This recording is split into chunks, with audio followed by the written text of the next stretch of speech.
Chapter 14, Indian Camp. Day after day was hotter than the day before. The wind was hot. As if it came out of an oven, Ma said. The grass was turning yellow. The whole world was rippling green and gold under the blazing sky. At noon, the wind died. No birds sang. Everything was so still that Laura could hear the squirrels chattering in the trees down by the creek. Suddenly, black crows flew overhead, cawing their rough, sharp caws. Then everything was still again. Ma said that this was midsummer.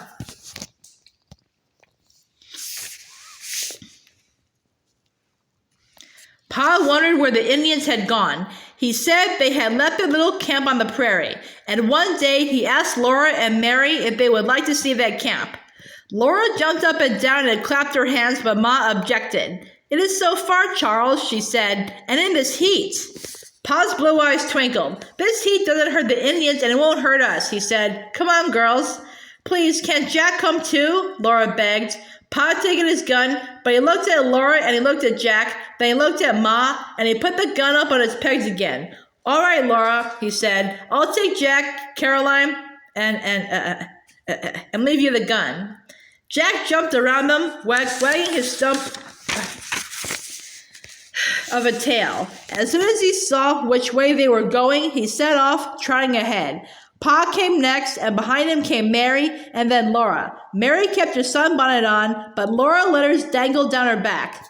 The ground was hot under their bare feet. The sunshine pierced through their faded dresses and tingled on their arms and backs.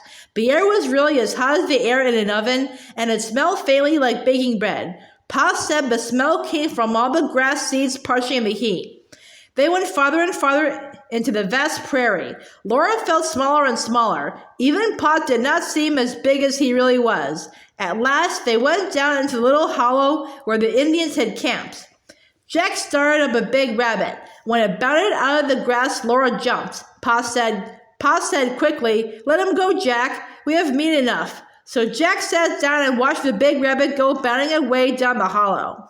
Laura and Mary looked around them. They stayed close to Pa. Low bushes grew on the sides of the hollow.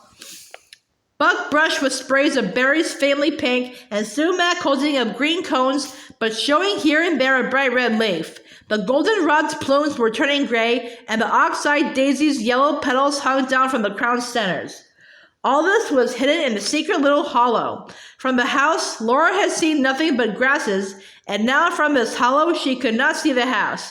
The prairie seemed to be level, but it was not level.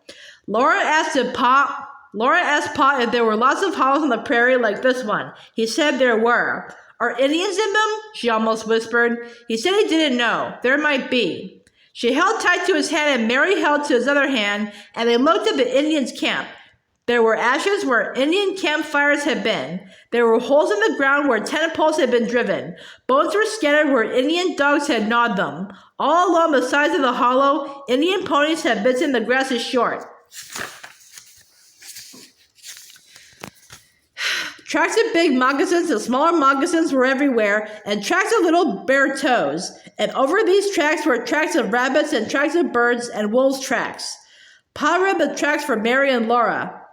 He showed them tracks of two middle-sized moccasins by the edge of a campfire's ashes. An Indian woman had squatted there. She wore a leather skirt with fringes, but tiny marks of the fringe were in the dust. The track of her toes inside the moccasins were deeper than the track of her heels because she had leaned forward to stir something cooking in a pot on the fire. Then Pa picked up a smoke-blackened forked stick, and he said that the pot had hung from a stake laid across the top of two upright forked sticks. He showed Mary and Laura the holes where the forked sticks had been driven into the ground. Then he told them to look at the bones around that campfire and tell him what had cooked in that pot. They looked and they said, Rabbit. That was right. The bones were rabbit's bones. Suddenly, Laura shouted, Look, look! Something bright blue glittered in the dust. She picked it up, and it was a beautiful blue bead. Laura shouted with joy. Then Mary saw a red bead, and Laura saw a green one, and they forgot everything but beads. Pa helped them look. They found white beads and brown beads, and more red and blue beads. All that afternoon, they hunted for beads in the dust of the Indian camp. Now and then, Pa walked up to the edge of the hollow and looked toward home. Then he came back and helped to hunt for more beads. They looked all the ground over carefully.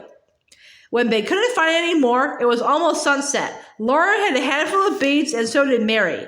Pa tied them carefully in his handkerchief. Laura's beads in one corner and Mary's in another corner. He put the handkerchief in his pocket and they started home. The sun was low behind their backs when they came out of the hollow. Home was small and very far away, and Pa did not have his gun. Pa walked so swiftly that Laura could hardly keep up. She tried as fast as she could, but the sun sank faster. Home seemed farther and farther away. The prairie seemed larger, and a wind ran over it, whispering something frightening. All the grasses shook as if they were scared. Then Pa turned around and his blue eyes twinkled at Laura. He said, "Getting tired, little half-pint? It's a long way for little legs." He picked her up, big girl that she was, and he settled her safe against his shoulder. He took Mary by the hand, and so they all came home together. Supper was cooking on the fire, Ma was setting the table, and baby Carrie played with little pieces of wood on the floor. Pa tossed the handkerchief to Ma. I'm later than I meant, Caroline, he said, but look what the girls found. He took the milk bucket and went quickly to bring Pet and Patty from their picket lines and to milk the cow.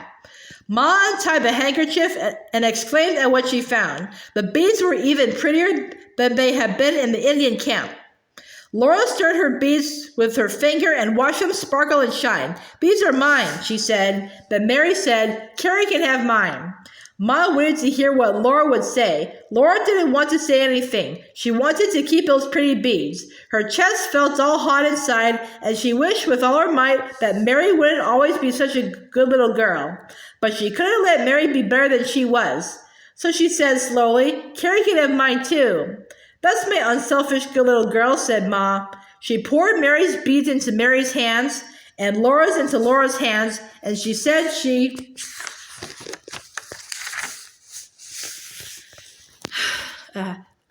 would give them a thread to string them on. The beads would make a pretty necklace for Carrie to wear around her neck. Mary and Laura sat side by side on their bed, and they strung those pretty beads on the thread that Ma gave them. Each wet her end of the thread in her mouth and twisted it tightly. Then Mary put her end of the thread through the small hole in each of the beads, and Laura put her end through her beads one by one.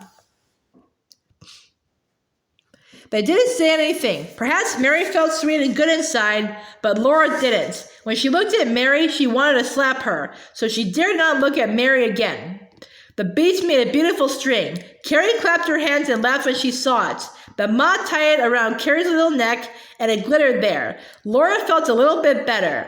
After all, her beads were not enough beads to make a whole string, and neither were Mary's, but together they made a whole string of beads for Carrie. When Carrie felt the beads on her neck, she grabbed at them. She was so little that she did not know any better than to break the string. So Ma untied it, and she put the beads away until Carrie should be old enough to wear them. And often after that, Laura thought of those pretty beads, and she was still naughty enough to want her beads for herself. But it had been a wonderful day. She couldn't always think about that long walk across the prairie and about all they had seen in the Indian camp.